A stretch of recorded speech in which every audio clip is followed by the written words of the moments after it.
सारे नूं जय श्री प्रभु तुहानूं बहुत सारी आशीष बरकत दे। खुदा तुहाडे साथ हो और जिस तरह से बाकी दी बंदगी वधिया तरीके नाल अटेंड कीती आ और हुण वचनां दा समां वा वो भी असीं बड़े ध्यान दे नाल खुदा दे वचन वाल ध्यान लाउणा और बड़े ध्यान दे नाल खुदा दा वचन सुनना वा, क्योंकि खुदा दे वचन दे विचों परमेश्वर साडे नाल गल करदे आ और असीं हुण वचनां दे वल जावांगे और सारे भैन भरा खुशी दे नाल आया प्रभु तुहानूं होर भी ज़्यादा दुगनी खुशी देन। और जे किसी दे जीवन दे विच किसी तरह की दुख परेशानियां ते वचन सुनने दे नाल तुहाडे जीवन ब्लैस होणगे, क्योंकि खुदा दे वचन नूं खुशी दा समाचार सुसमाचार कहा जाता वा। क्योंकि जदों ये सुसमाचार साडे जीवन दे विच जांदा ते साडे जीवन दे विचों सारियां दुख परेशानियां नूं कढ के ते खुशी दी खबर खुशी दा सुसमाचार जदों साडे जीवन दे विच जांदा ते साडे जीवन दे विच खुशियां ही खुशियां आउंदियां ने और परमेश्वर ये खुशी दी जिहड़ी खबर आ साडे जीवन दे विच परमेश्वर दा वचन बन के जाती है और फिर खुदा दा वचन जिहड़ा साडे जीवन च काम करदा साडे जीवन दी बंधन रुकावटां नूं तोड़दा। और अज दा साडा टॉपिक आ अज दा साडा जिहड़ा वचन दा इह आ सबत दा दिन, जो कि इतवार नूं कहा जाता सबत दा दिन। और पहले समय दे विच जब पहले पुराने नियम में देखें तो उसमें सबत का दिन जो था शनिवार को मनाया जाता था। शनिवार को सबत का दिन कहा जाता था। लेकिन जब संडे को छुट्टी का दिन होता था तो फिर कुछ मिशनरी पादरियों ने इकट्ठे होकर सलाह की और प्रभु यीशु मसीह भी जब इतवार को जिंदा हुए तीसरे दिन तो उन्होंने क्या सलाह करके तो जो सबत का दिन इतवार को मनाना शुरू कर दिया, क्योंकि इतवार को जो सभी लोगों को छुट्टी होती है और सभी लोग खुदा के घर में पहुंच सकते हैं। और आज तक जो सबत का दिन है रविवार को ही मनाया जाता है। और आज हम सीखेंगे कि खुदा का जो सबत का दिन है परमेश्वर ने हमें वायदा भी दिया है कि तू सबत के दिन को पवित्र करके जान, और खुदा ने ऐसा क्यों कहा है हमें। और हम सीखेंगे कि वचन में कहाँ कहाँ पर यह आज्ञा हमें दी गई है। और वचन में से देखेंगे निर्गमन की किताब, निर्गमन की पुस्तक पूछ पंजाबी हिंदी निर्गमन 20 अध्याय ओदी 8 है जी 20 की 8 20 की 8 पढ़ दीजिए। तू विश्राम दिन को पवित्र मानने के लिए स्मरण कर रखना। हालेलुया। हालेलुया। परमेश्वर ने क्या कहा वचन में, तू विश्राम दिन को पवित्र मानने के लिए स्मरण रखना, कि तुझे पूरा हफ्ता याद रहता है। जैसे तू काम पे जाता है, आज सोमवार हो गया मंगलवार हो गया, इसलिए विश्राम दिन इतवार का दिन भी तुझे खास तौर पे याद रहना चाहिए। ये नहीं कि आज छुट्टी है तो आज हमने सारे कपड़े धोने हैं, तो आज हमने सारे काम करने हैं, कहीं जाना भी एतवार है तो क्या परमेश्वर का दिन वो भी खा गए। जैसे पूरा हफ्ता खा गए आप लोग, तो खुदा का दिन भी आपने खा लिया। तो खुदा का वचन कहता है उसको पवित्र दिन को, विश्राम दिन को पवित्र मानने के लिए स्मरण रखना। वो दिन पवित्र है और आप उसको दिन को मनाने के लिए, उसको मानने के लिए क्या करेंगे, इसके बारे में खुदा ने वचन में लिखा है कि तू उसको याद रखना। कभी इसको भूलना नहीं है कि आज खुदा का पवित्र सबत का दिन है, विश्राम का दिन है, तेरे आराम का दिन है। खुदा ने आगे क्या कहा वचन में, 6 दिन तो तू परिश्रम करके अपना सब काम काज करना। खुदा का वचन है, खुदा की आज्ञा है हमें भी सबको कि 6 दिन तू अपना काम धंधा कर, 6 दिन पूरा काम कर, जितना भी जोर लगता है रात दिन करके लगा ले, जितना मर्जी काम कर, तुझे कोई भी मनाही नहीं है। हाँ जी आगे, 6 दिन तू परिश्रम करके अपना सब काम काज कर ले। 6 दिन में कोई खुदा की रोक टोक नहीं है, जितना भी तुझसे जोर लगता है लगा ले, जितना भी काम करना है 6 दिन में कर। हाँ जी आगे। परंतु 7वां दिन तेरे परमेश्वर यहोवा के लिए विश्राम दिन है।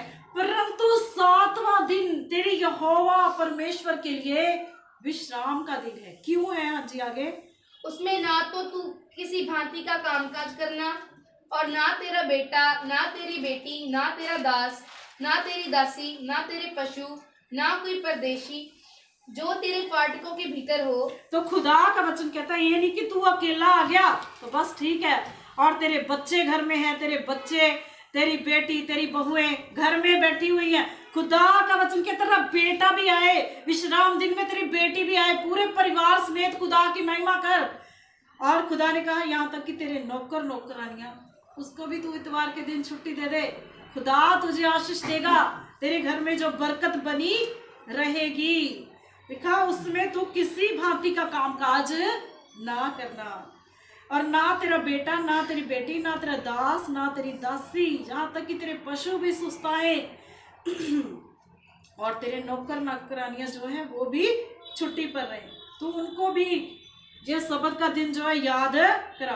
क्यों? इसकी 11 आयत में पढ़ना। क्योंकि 6 दिन में यहोवा ने आकाश और पृथ्वी और समुद्र और जो कुछ इनमें है सबको बनाया। 6 दिन में परमेश्वर ने भी देखा आकाश और पृथ्वी और समुद्र और जो कुछ उसमें है उस सब को बनाया। हाँ जी। और 7वें दिन विश्राम किया। इस कारण यहोवा ने विश्राम दिन को आशीष दी और उसको पवित्र ठहराया। और 7वें दिन खुदा ने भी विश्राम किया। 6 दिन में खुदा ने पूरी सृष्टि को बनाया, धरती, आकाश, समुद्र, सभी जीव जंतु, पशु पक्षी, सबको बनाया, और 7वें दिन खुदा ने भी आराम किया। इसलिए परमेश्वर का वचन हम सबको कहता है, लिखा इस प्रकार यहोवा ने विश्राम दिन को आशीष दी और खुदा ने कहा, उसको पवित्र ठहराया कि तू भी मेरे भवन में जाके, मेरी हुजूरी में जाके विश्राम पाए। जब हम खुदा की हुजूरी में आते हैं, पूरे हफ्ते की हमारी जो थकावट है, पूरे हफ्ते का हमारा जो बोझ है उतरता है, और हम नए होके जाते हैं। खुदा के घर से हम चार्ज होके जाते हैं, पवित्र आत्मा में शुद्ध, और हम ब्लेस करता है खुदा का आत्मा में। इसीलिए खुदा का वचन कहता है कि मैंने पूरी सृष्टि को 6 दिन में बनाया, 7वें दिन में मैंने आराम किया, और जितने भी मेरे बेटे बेटियां हैं वो भी इस वचन की आज्ञाकारी में रहे, इस वचन को पूरा करें, क्योंकि खुदा का 7वां दिन खुदा का है। और हम ऐसे लोग हैं कि हम पूरा हफ्ता 6 दिन तो खाते खाते खुदा का भी खा जाते हैं, 7वां दिन भी हमारे लिए 6 दिन थोड़े होते हैं, कहते खुदा का भी ले लो, और जो 2 घंटे परमेश्वर को देने हैं वो भी खा जाते। खुदा ने कोई पूरा दिन नहीं आपको कहा कि पूरा दिन आप प्रार्थना में बैठे रहो, पूरा दिन आप खुदा को याद करो, लेकिन जितना समय आपके चर्चों में है, जो लोग खुदा के हैं, जो लोग इस वचन को जानते मानते हैं, तो खुदा का आत्मा, खुदा का वचन उन सबको कहता है कि जो खुदा का है वो खुदा को दो। प्रभु यीशु मसीह ने भी आज्ञा दी है, और हम क्या करते हैं, हमारे लिए 6 दिन थोड़े हैं तो 7वां भी हम खा जाते, खुदा का भी खा जाते हैं। तो जब हम खुदा का खाते हैं, और तो परमेश्वर कोई सुख शांति हमारे जीवन में नहीं रहती। हम सब जानते हैं, एक वचन में लिखा कि एक जाजक था, और वो यरूशलेम से यरीहो में जा रहा था, और जब वो जा रहा तो यरूशलेम क्या है, प्रभु का मंदिर है, और यरीहो क्या है, संसारिक एक नगर है, ठीक है। और जब वो यरीहो में जा रहा था तो मंदिर को छोड़ के किसी अपने काम में जा रहा था, तो रास्ते में क्या हुआ, डाकुओं ने पकड़ लिया और फिर उसको पीटा, उसका सब कुछ छीन लिया और अधमुआ करके छोड़ गए। जब आप खुदा के घर को छोड़ के कहीं और जाते हो तो शैतान चोरों के समान आपको पकड़ने के लिए आपके सामने ही खड़ा है। जैसे उसको चोरों ने पकड़ के मारा, पीटा, अधमुआ करके छोड़ दिया, ऐसे ही शैतान आपको भी दबोचने के लिए खड़ा है। अगर आपके जीवन से वचन टूटा तो शैतान सामने खड़ा है आपको पकड़ने के लिए। जैसे उन चोरों ने उसको पकड़ा, मारा, पीटा और अधमुआ करके छोड़ दिया। इसी तरह शैतान भी आपका इंतजार कर रहा है कि कब आपके जीवन से खुदा का वचन टूटे और कब वो आपको अपनी दबोच में दबोचे। और उत्पत्ति 2 अध्याय इसकी 1, 2, 3 आयत में पढ़ लो। उत्पत्ति 2 दी। हाँ जी। 1, 2, 3।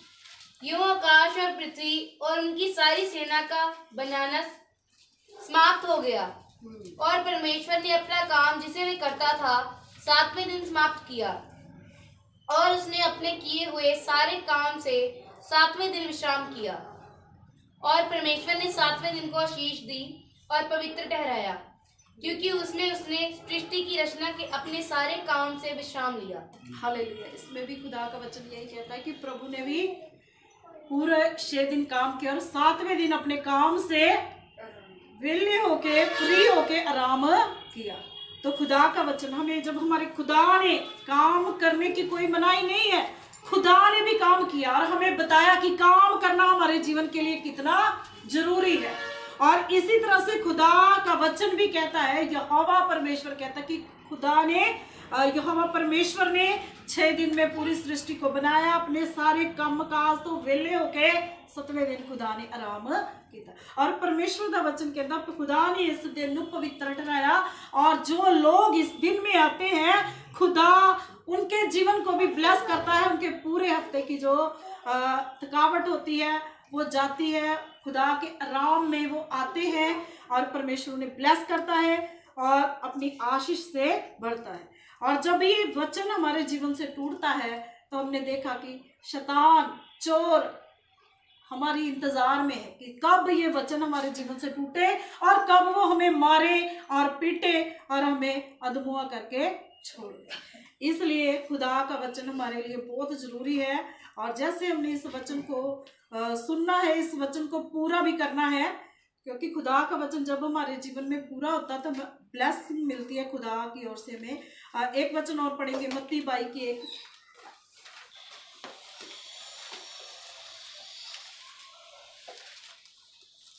मत्ती की इंजील नया नियम इसकी 22 अध्याय। यीशु फिर उनसे दृष्टांतों में कहने लगा, स्वर्ग का राज्य उस राजा के समान है जिसने अपने पुत्र का विवाह किया और उसने अपने दासों को भेजा कि निमंत्रित लोगों को विवाह के भेजे में बुलाए, के भोज में बुलाए। तो एक राजा ने एक बड़ा भोज किया, एक बड़ी जेवनार की और निमंत्रित लोगों को अपने भोज में बुलाया, अपने घर में बुलाया। परंतु उन्होंने आना न चाहा। और जिन लोगों को राजा ने बुलाया था उन्होंने आना ना चाहा। फिर उसने और दासों को ये कहकर भेजा, निमंत्रित लोगों से कहो, देखो मैं भोज तैयार कर चुका हूँ, मेरे बैल और पले हुए पशु मारे गए हैं और सब कुछ तैयार है, विवाह के भोज में आओ। और फिर उसने अपने नौकर के हाथ से एक मैसेज सबके घर में भेजा और नौकर से कहा कि जिन जिन लोगों को मैंने बुलाया हुआ है उन सभी लोगों के घर में जाओ और उनसे कहो कि हमारे राजा ने आपके लिए बड़ा भोज तैयार किया है, एक बड़ी जेवनार की है, एक बहुत बड़ी, और आप लोग वहां पर जाओ। और जिन लोगों को राजा ने बुलाया था तो उन लोगों ने क्या जवाब दिया? परंतु वे एक मिनट, हाँ पढ़ दीजिए। परंतु वे उपेक्षा करके चल दिए, कोई अपने खेत को, कोई अपने व्यापार को। अन्य लोगों ने जो बच रहे थे उसके दासों को पकड़कर उनका अनादर किया और मार डाला। और लिखा जिन लोगों को बुलाया था वो लोग बड़े अमीर लोग थे और लिखा उन लोगों ने बहानेबाजी की कि हम तो जा नहीं सकेंगे, हम तो कहीं पर जा रहे हैं, हम तो व्यापार के लिए जा रहे हैं। कोई बोलता हमें बैलों की जोड़ी खरीदनी, वहां पर जा रहे हैं, और कोई बोलता हमें व्यापार करना है, वहीं पर बहानेबाजी करके तो वो लोग नहीं गए और उन्होंने राजा के जो नौकर थे उसको भी अनादर करके लौटा दिया। और जब राजा ने देखा कि जितने लोगों को मैंने बुलाया था वो सभी क्या है? बहानेबाज लोग हैं, वो सभी लोग खुदा के वचन को पूरा करने वाले लोग नहीं है, वो लोग बिजनेसमैन लोग हैं, इसीलिए वो खुदा के घर में नहीं आए। और आज के दिन भी उन्हें क्या है, काम काज की पड़ी है। और उन्होंने देखा कि जिनको बुलाया था वो निकम्मे लोग थे, उन्होंने राजा के हुक्म की आज्ञा का पालन नहीं किया। तो फिर राजा ने क्या कहा,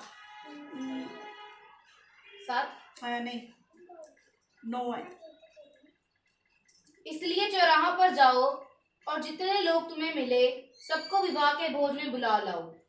अतः उन दासों ने सड़कों पर जाकर क्या बुरे क्या भले जितने मिले सबको इकट्ठा किया और विवाह का घर अतिथियों से भर गया। हालेलुया।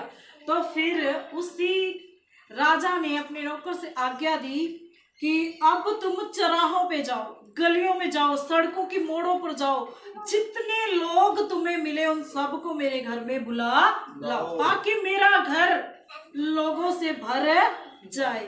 और राजा ने ऐसा ही किया और नौकर ने ऐसा ही किया। जितने लोग चौराहों पे मिले, चौराहों पे जैसे छोटे लोग जैसे रिक्शे वाले जैसे जा रहे थे, जिन जिन को बोला कि राजा ने आपको अपने घर में बुलाया है, आप राजा के घर में जाओ, तो सभी लोग वहां पर पहुंच गए और राजा का घर जो था भर गया। और जब भर गया और तो खुदा का वचन कहता है कि जो बुलाए गए थे, जो खास लोग थे, वो अपने अपने कामों में चले गए। और आज भी ऐसा ही होता है। और जो लोग खुदा के वचन को जानने बूझने वाले लोग हैं, वो ही खुदा के वचन को तोड़ देते हैं। अपने अपने कामों में जब व्यस्त हो जाते हैं तो खुदा का वचन हमारे जीवनों में टूट जाता है। तो फिर परमेश्वर भी हमारी जगह पे और लोगों को खड़ा करने के लिए सोच लेता है कि ये इंसान जो है अपनी जगह पर कायम नहीं रहा, इसकी जगह पे कोई और आना चाहिए। तो फिर खुदा उन्हीं लोगों में से, जैसे चौराहों सड़कों मोड़ों पर बहुत से लोग थे, तो वो सभी लोग खुदा के घर में पहुंच गए। और इसी तरह से खुदा का वचन हमें बताता है, अगर इसको पूरा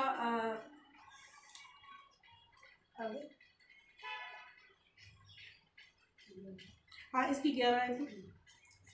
जब राजा अतिथियों को देखने भीतर आया तो उसने वहां एक मनुष्य को देखा जो विवाह का वस्त्र नहीं पहने था। उसने उससे पूछा, हे मित्र, तू विवाह का वस्त्र पहने बिना यहाँ क्यों आ गया? उसका मुंह बंद हो गया। हालेलुया। तो यहाँ पर एक और प्रश्न है कि जब इतने लोग वहां पर आ गए तो एक व्यक्ति ऐसा था जिसके ऊपर राजा का भी ध्यान गया। और राजा ने देखा कि ये व्यक्ति सबसे अलग है और उसके कपड़े जो थे शादी ब्याह में जाने वाले कपड़े नहीं थे। और उसको राजा ने अपने पास बुलाया और कहा कि तू ऐसे क्यों आया? जब सभी लोगों ने सही कपड़े पहने, क्योंकि उस समय में जो राजा लोग होते थे तो वो अपने घर से ही जितने लोग आते थे उन सबको पहनने के लिए कपड़े भी देते थे। तो सबने तो कपड़े एक से पहने हुए हैं, लेकिन एक मनुष्य जो था अपने मन की मर्जी का था, उसने राजा की इस आज्ञा का पालन नहीं किया और वो अपनी मर्जी से जैसे उसने कपड़े पहने हुए थे वैसे ही पहन के आ गया। तो जब राजा ने देखा तो राजा ने उससे कहा कि तूने वो कपड़े क्यों नहीं पहने जो सभी लोग पहन के बैठे हुए हैं? तो राजा ने कहा, इसने मेरी जो आज्ञा का उल्लंघन किया है, मेरी आज्ञा को नहीं माना, तो इसको इस घर से बाहर निकाल दो।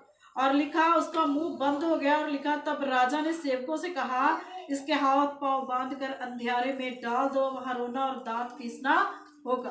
क्योंकि उसने, अब हम सभी सोचेंगे कि ये कैसी बात है कि एक व्यक्ति को सिर्फ कपड़े पहनने की सजा, जो कि उसने कपड़े नहीं पहने तो उसको सजा मिल गई, ठीक है। और क्योंकि राजा का जो वचन था, राजा की जो आज्ञा उसने तोड़ दी थी और इस वजह से उसको ये सजा मिली थी। और खुदा के वचन में लिखा 14 आयत में,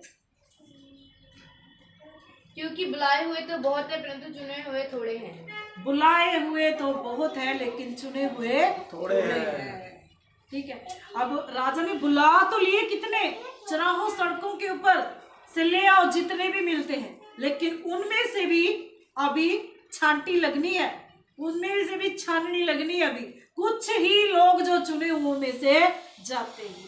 बैठे तो बहुत होते हैं लेकिन चुने हुए कुछ ही लोग होते हैं। जैसे जो वो लोग थे जिनको राजा ने स्पेशल संदेश भेजा था कि आप आओ, लेकिन उनमें से कोई भी पहुंच नहीं पाया। वो आलसी लोग थे और नहीं पहुंच पाए। और इसलिए जब हम भी खुदा के घर में नहीं जाते, उसके वचन को तोड़ते हैं, उसकी आज्ञा का उल्लंघन करते हैं, तो फिर हम भी रिजेक्ट लोगों में आते हैं। इसलिए हमने खुदा के वचन को पूरा करना है और अपने सारे काम काज जो है 6 दिन में करने। 7वें दिन को याद रखना, जैसे पहले आज में पढ़ा, 7वें दिन को याद रखना है, क्योंकि 7वां दिन खुदा से मिलने का दिन है। और इस दिन हम खुदा से मिलते हैं और इस दिन हमें वो कहीं और नहीं मिलता, वो अपने भवन में अपनी स्तुति आराधना वाले स्थान पे ही हमको मिलता है। एक वचन और पढ़ेंगे हम।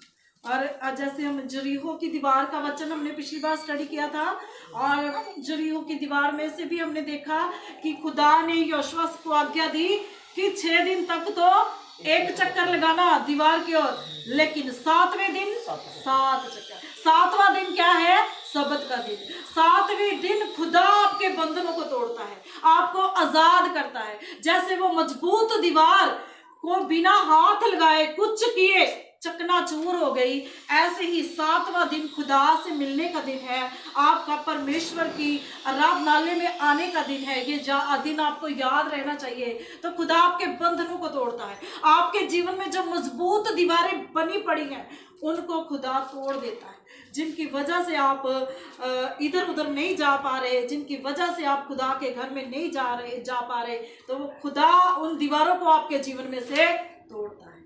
ठीक है। और हम देखेंगे निर्गमन की किताब, कूच की किताब 16 अध्याय।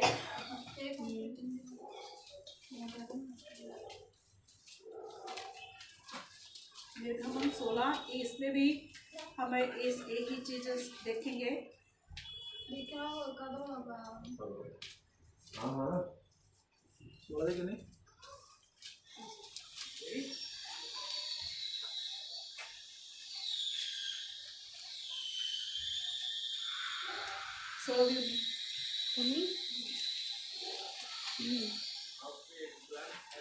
फिर मूसा ने उनसे कहा, कोई इसमें से कुछ सवेरे तक न रख छोड़े।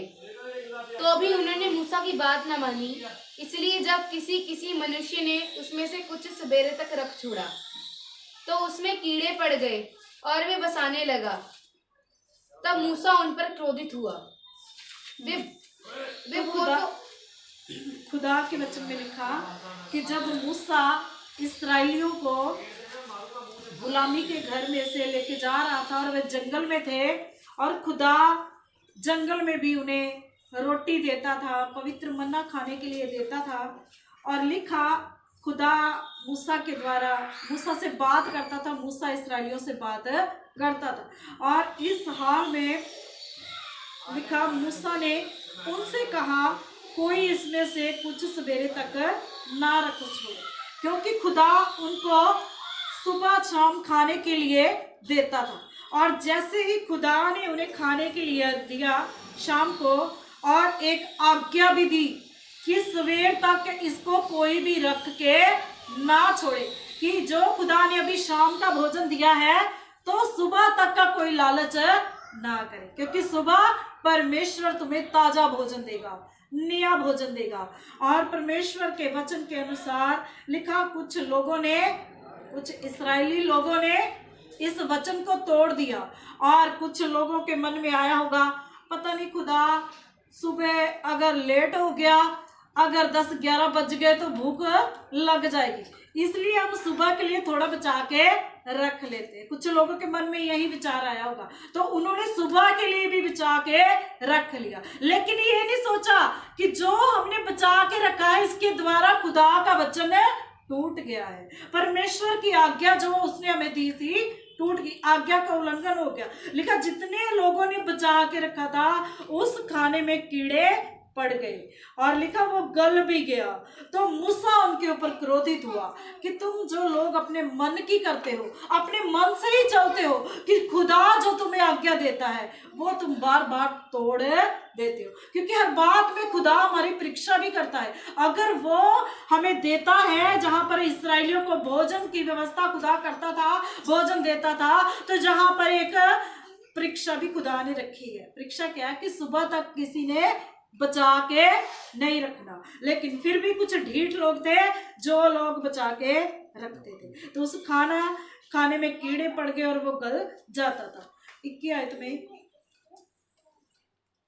वे भोर को प्रतिदिन अपनी आवश्यकता के अनुसार खाने के लिए बटोर लेते थे और जब धूप कड़ी होती थी तब वे गल जाता था। तो भोर को भी वे सुबह सुबह भी अपने पूरे दिन का जो था खाना इकट्ठा करके रख लेते थे। शाम को भी खुदा उन्हें देता था, सुबह को भी देता था। और फिर भी जब लिखा वो लोग ज्यादा रख लेते तो खाना गल जाता, मतलब खराब हो जाता था। जो खुदा की आज्ञा से बाहर होता था, जा तो उसमें कीड़े पड़ जाते थे, जा वो गल जाता था। खुदा का वचन हमें सिखाता। हाँ, इसकी 22 आयत में, फिर ऐसा हुआ कि छठवें दिन उन्होंने दूना अर्थात प्रति मनुष्य के पीछे 2-2 ओमेर बटोर लिया और मंडली के सब प्रधानों ने आकर मूसा को बता दिया। उसने उनसे कहा, ये वही बात है जो यहोवा ने कही, क्योंकि कल परम विश्राम अर्थात यहोवा के लिए पवित्र विश्राम होगा। इसलिए तुम्हें जो तंदूर में पकाना हो उसे पकाओ, और जो सिझाना हो उसे सिझाओ, और इसमें से जितना बचे और सवेरे के लिए रख छोड़ो। हालेलुया। तो यहाँ पर एक और आज्ञा, अब विश्राम का दिन आ गया, सब्त का दिन आ गया। तो खुदा की आज्ञा थी कि पहले समय में पुराने नियम में जैसे लिखा कि कोई भी अपने घर में 7वें दिन में आग नहीं जलाता था, किसी के घर में चूल्हा नहीं जलता था। और खुदा की आज्ञा थी कि आपने जो कुछ भी बनाना खाना है वो 6वें दिन में ही तैयार करके रख लेते थे। और यहाँ पर भी खुदा का वचन लिखा कि 6वें दिन उन्होंने दुगना ओमेर, मतलब एक नाप था जो जैसे हम पूरे दिन के लिए 1 किलो रख लेते, ऐसे वो भी। तो लिखा उन्होंने दूना 2 मेर लिए, मतलब 2 किलो 2 दिन का। इस हिसाब से परमेश्वर ने उनके खाने का जो नाप था पूरा तय करके रखा हुआ था। और कई लोग उस नाप से भी ज्यादा ले जाते थे। लिखा उन्होंने ज्यादा लिया, उनका ज्यादा ना निकला, जिनका कम होता था उनका कम नहीं निकलता, उस नाप के हिसाब से ही होता था। और खुदा का वचन बताता कि उन्होंने जब सब्त का दिन था, आने वाला था, तो 6वें दिन में डबल 2 मेर इकट्ठा कर लिया। और मूसा ने कहा कि ये वही वाचा है, वही खुदा का वचन है जो खुदा ने अपने लोगों को दिया कि विश्राम के दिन में आपने कहीं नहीं जाना है, खुदा आपको अपने घर में ही सब कुछ देगा। और लिखा मूसा ने कहा जो कुछ भी तुम्हें पकाना है तंदूरों में पकाओ, जो कुछ भी बनाना है बनाओ, 6वें दिन में ही अपने 7वें दिन का भोजन तैयार कर लो। हाँ जी, आगे। जब उन्होंने उसको मूसा की आज्ञा के अनुसार सवेरे तक रख छोड़ा, तब ना तो वे बसाया और ना उसमें कीड़े पड़े। हालेलुया।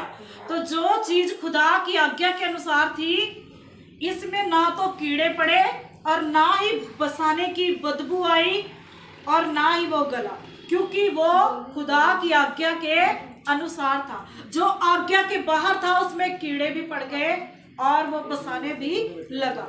और इसलिए खुदा के वचन में लिखा है कि वो भोजन बिल्कुल सही रहा, 2 दिन तक वो लोग खाते रहे। इसलिए जो खुदा का वचन तोड़ के जो चीज हमें मिलती है उसमें कोई भी आशीष नहीं होती, उसमें कोई बरकत नहीं होती, वो हमारे लायक नहीं रहती कि हम उसको इस्तेमाल करें या वो हमारे किसी भी काम आ सकती, बिल्कुल वो रिजेक्ट होती है। इसी तरह से जैसे वो भोजन में कीड़े पड़ जाते थे, इसी तरह से जैसे वो भोजन बसाने लगता था, लेकिन जब खुदा का वचन आया, खुदा की आज्ञा आई, विश्राम दिन आया, तो वही भोजन बिल्कुल परफेक्ट रहा, उसमें कुछ भी खराब भी या कोई कीड़ा नहीं पड़ा। हाँ जी, इसको आगे अच्छी साइड। तब मूसा ने कहा, आज उसी को खाओ, क्योंकि आज यहोवा का विश्राम दिन है। इसलिए आज तुमको वह मैदान में ना मिलेगा। आज इसी को खाओ 7वें दिन में। आज वो आज विश्राम दिन है, आज इसी को खाओ, क्योंकि आज यहोवा का विश्राम दिन है, इसलिए आज तुमको वह मैदान में ना मिलेगा। तो खुदा, क्योंकि वो लोग जब अपना अपना भोजन लेना होता था तो मैदान में जाते थे, जैसे ही खुदा से वो मांग भी करते थे उसी तरह खुदा उन्हें देता था मैदान में। तो मूसा ने कहा आज कोई भी मैदान में ना जाए, क्योंकि आज वो तुमको मैदान में नहीं मिलेगा, क्योंकि आज सब्बत का दिन है, विश्राम का दिन है। आज वो तुमको उसके विश्राम दिन में उसके आराधना के स्थान पे ही मिलेगा। हाँ जी, आगे। 6 दिन तो तुम उसे बटोरा करोगे, परंतु 7वें दिन विश्राम का दिन है, उसमें वह ना मिलेगा। 6 दिन तुम उसको बटोरा करोगे, 6 दिन तुम्हें वो मिलेगा, लेकिन 7वें दिन तुम बाहर जाओगे तो वो तुम्हें नहीं मिलेगा। हाँ जी, आगे। तो भी लोगों में से कोई कोई 7वें दिन भी बटोरने के लिए बाहर गए, परंतु उनको कुछ ना मिला। लिखा तो भी कुछ ऐसे लोग थे, क्योंकि जैसे इस्राएलियों में कुछ ऐसे लोग थे जो वाचा को तोड़ देते थे, जो आज्ञा का उल्लंघन करते रहते थे। लिखा इस वचन को सुनते मूसा के परमेश्वर के दास मूसा ने जैसे आज्ञा दी कि कोई मैदान में ना जाए, तो लिखा कुछ ढीठ लोग थे, कुछ ऐसे लोग थे जो अपने मन से चलते थे, अपने मन की मर्जी करते थे। उन लोगों के दिमाग में होता शायद बाहर जाएंगे, शायद कुछ मिल ही जाए। लिखा वो लोग गए, जो लोग गए उन्होंने परमेश्वर के वचन को तोड़ दिया, लेकिन वहां कुछ भी मिला नहीं। जब हम खुदा के घर को छोड़ के कहीं भी जाते हैं अपने कामों के लिए, तो वो उसमें खुदा की कोई भी मर्जी नहीं होती, क्योंकि लिखा वो 7वें दिन अपनी आराधना के स्थान में अपने भवन में ही मिलता है, कहीं और नहीं मिलता। और लिखा वो लोग गए लेकिन कुछ भी लेके नहीं आए, सिर्फ वचन को तोड़ दिया। हाँ जी। तभी यहोवा ने मूसा से कहा, तुम लोग मेरी आज्ञा और व्यवस्था को कब तक नहीं मानोगे? तो यहोवा ने मूसा से कहा कि इन लोगों से कह, कब तक ये मेरे वचन को तोड़ते रहेंगे, कब तक अपनी मर्जी से चलते रहेंगे? तो जब तक ये अपनी मर्जी से चलेंगे तो इनके जीवनों में खुदा की वो आशीष नहीं होगी। जो लोग अपनी मर्जी से 6वें 7वें दिन भी, विश्राम के दिन भी कहीं जाते आते, कहीं जाना आना होता है तो भी एतवार को जाएंगे, कहीं कोई काम पड़ गया तो भी एतवार को सिलेक्ट करेंगे। ये जो अन्य लोग हैं, जो लोग खुदा के वचन को नहीं जानते, जो लोग परमेश्वर की व्यवस्था को नहीं जानते, ये उनके लिए है। लेकिन जो लोग खुदा के हैं, जो वचन को जानते मानते हैं, धर्मी लोग हैं, ये वचन उनके जीवन के मतलब ये जो बात है उनके जीवन में नहीं होनी चाहिए, उनको याद रहना चाहिए। वचन में हमने पढ़ा कि तू विश्राम दिन को कभी भूलना नहीं। जैसे पूरा दिन तुझे याद रहता है, पूरा हफ्ता तुझे याद रहता है, आज सोमवार हो गया, जो कामकाज पे जाने वाले लोग हैं उनको पता होता है आज वीरवार हो गया, शुक्रवार हो गया, 2 दिन रह गए। इसी तरह से खुदा का दिन भी आपको याद रहना चाहिए। जब आप अपनी मर्जी से सब्बत के दिन में भी जाते हैं तो आपको मिलता कुछ नहीं है, उस दिन में कोई आशीष नहीं है। वो आशीष लेनी है तो खुदा के घर में आओ, यहीं से आपको आशीष मिलेगी। हाँ जी, इसको पूरा कर दीजिए। देखो यहोवा ने जो तुमको विश्राम का दिन दिया है, इसी कारण वे 6वें दिन को 2 दिन का भोजन तुम्हें देता है। 6वें दिन खुदा तुमको 7वें दिन की भी बरकत दे देता है।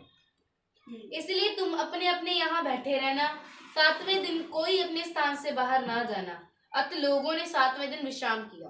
तो फिर लोगों ने क्या है, 7वें दिन विश्राम किया। पर तब भी ऐसे लोग थे जो परमेश्वर के वचन को तोड़ देते थे। और अगर वचन बार बार हमारे जीवन से टूटता है तो बार बार खुदा का वचन कहता है तौबा करनी। जब बार बार वचन को तोड़ना हमारे जीवन के लिए अच्छा नहीं है, ठीक है। इसलिए खुदा का वचन कहता है कि 7वां दिन खुदा का है, तो हम इसे अपनी जरूरतों के लिए इस्तेमाल नहीं कर सकते। ये दिन हमें तभी आशीषित हमारे लिए है जब हम खुदा की हुजूरी में आते हैं, उसका वचन सुनते हैं और उसकी आराधना करते हैं। तो तभी हमारे लिए इस दिन में आशीष मिलती है। अगर हम अपने कामों में अपने ही कपड़े लीड़े धोले, अपने ही काम कर ले, जिथे जाना सी चल गए, तो इस दिन का हमें कोई भी लाभ नहीं होता, हमें कोई भी आशीष नहीं मिलती। तभी यह हमारे लिए आशीषित है जब हम इस दिन में खुदा की आराधना करते हैं, खुदा की हजूरी में आते हैं, क्योंकि ये खुदा का दिन है। ये हमारी अपनी मिल्कियत नहीं है कि हम इसे अपनी मर्जी से अपने तरीके से इस्तेमाल करें, ठीक है। और अगर ये दिन हमारे जीवन में नहीं पूरा होता तो पूरा हफ्ता शैतान हमारे जीवनों में ऐसा नाच करता है, हमें सताता है, हमें तंग करता है, कामों के लिए भी वो हमें इतना परेशान हमारे काम काज में भी करता है। अगर हम इस दिन को पूरा करते, पूरा हफ्ता खुदा का हाथ हमारे जीवनों में, हमारे काम काज के ऊपर बना रहता है, ब्लेस रहता है हमारा जीवन।